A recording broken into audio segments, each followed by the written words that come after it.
Hello guys, welcome back to this channel. In this today's tutorial, I'm going to show you how you can download all media from Telegram chat. Okay, let's get into it guys. First of all, you can open up the Telegram chat. For example, I'm just going to download all media from this chat. Okay, now the chat has been opened and we're going to select this three dots on the top right and select export chat history. And here you can choose the files you want to download. If you want to download all files, you can check the check boxes.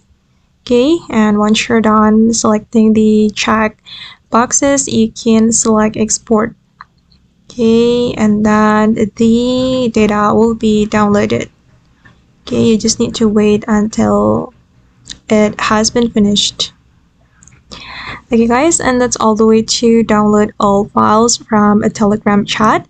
I hope this video will be useful for you. Thank you so much for watching, and if you found this tutorial useful, don't forget to like, comment, share, and also subscribe to this channel. Bye!